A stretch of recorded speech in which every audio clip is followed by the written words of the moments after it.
Well, the Congress of South African Trade Unions will be holding its 14th national conference this week. In fact, starting today, the trade union has been vocal on some issues affecting the public, such as the high levels of unemployment in South Africa, poverty and worsening inequality. So this morning, we look at whether there is any meaningful role played by trade unions in battling with the country's major challenges. We're joined now by Labour analyst Michael Bagraim, who joins us via our video link this morning. Michael, it's great to talk to you on this Monday morning. And I wonder, do workers still find residence with Cassat?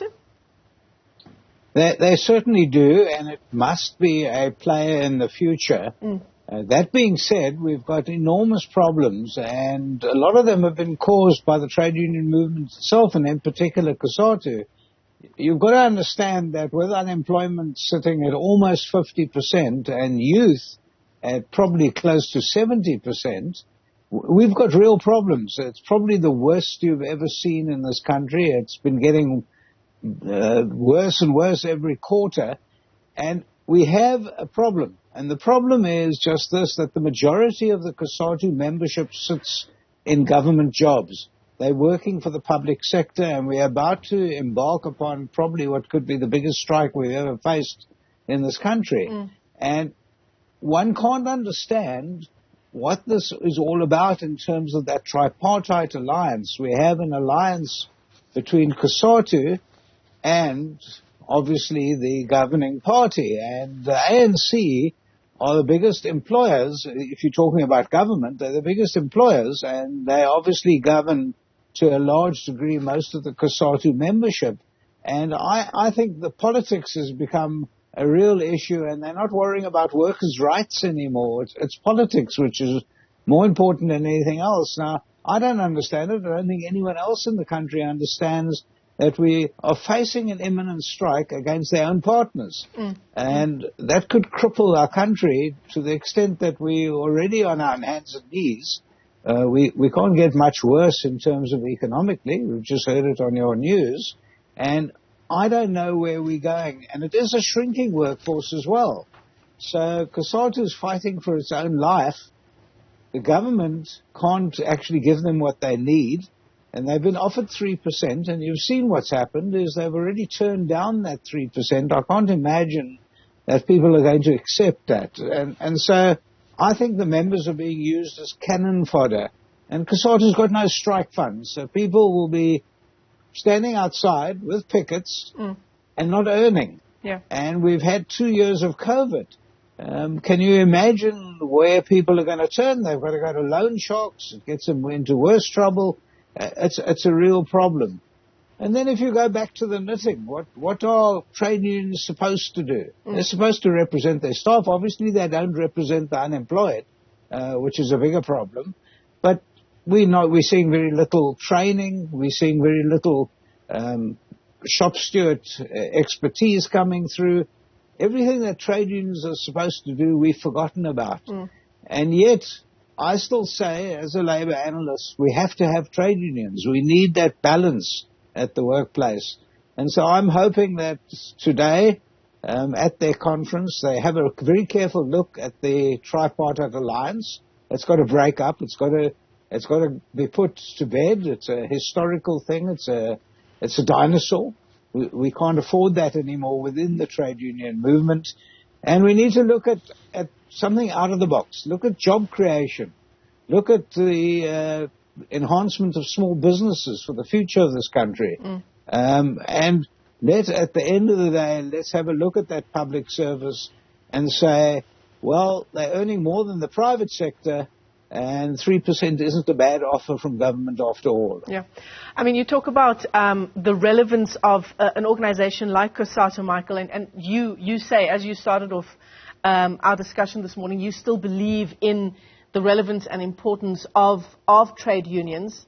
But then in the build-up to, what could be the biggest strike we've seen in recent years, the no work, no pay policy, the issues of who does Cassat represent, it's clear that it's a very different labor organization than when it started, right, in 1985. But then we're a very different country. Correct. Look, the Cassat was a big factor in the destruction of apartheid, and thank God for that. And I don't think any of us must forget that. But they need to get back to the knitting. Otherwise, they're going to design themselves out of existence. At the moment, the actual workers, the people on the ground, the backbone of Cassat, their members, don't have any trust in government. And yet the leadership of Cassat is still in partnership with government. It doesn't make any sense whatsoever. They're going to shoot themselves in the foot if they don't, at this conference, try and destroy once and for all that tripartite alliance between the Communist Party, the ANC, and Cassat. We see SAFTU growing in leaps and bounds. They're challenging them.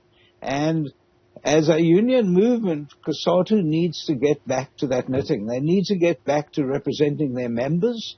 They need to speak for their members, not speak for the leadership. And they're not to speak, obviously, they're not to speak for government, which is the biggest employer. How can a trade union movement speak on behalf of an employer? It doesn't make any sense. And as we lead up to elections in 24, where do the workers stand when they don't trust their partner? It doesn't make any sense. We've seen that 3-year agreement that was signed that was breached by government. They pulled the wool over the eyes of Cassat, and Cassat membership haven't forgiven, but the leadership has forgiven.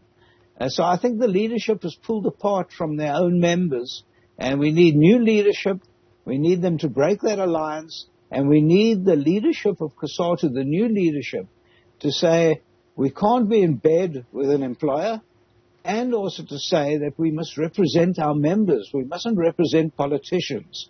And if they can get that right, then we go back to the former glory of Cassat.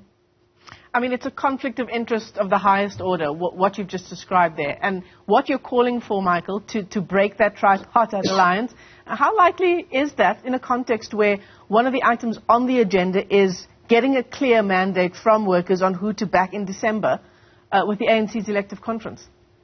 Yeah, you see, that's the real point. And the members actually want to talk about their living conditions. They want to talk about their wages. They don't want to talk about highfalutin politics. It's real rubbish to start talking about politics when the leadership is trying to push them. It's the tail wagging the dog, which doesn't make any sense. We're talking about trade union members who are workers. The workers want to talk about workerist issues. They don't want to talk about politics. And they're somehow used as cannon fodder for the future of the leadership. They want to have positions in parliament. They want to have plum cars and fancy salaries, while the workers are about to go on a strike and earn nothing. And that will lead to the demise of Cassat. I think at the end of the day, the leadership needs to go back to where they were in the glory days in the 80s, when they actually led the people into a proper fight where it was needed. They brought down a government that had to be brought down. Now they are propping up a government that is completely broken, a government that's stealing from the people and has destroyed all the government entities, and yet they want to prop them up. And I'm sure the people are thinking differently, and hopefully they'll have a voice at this conference.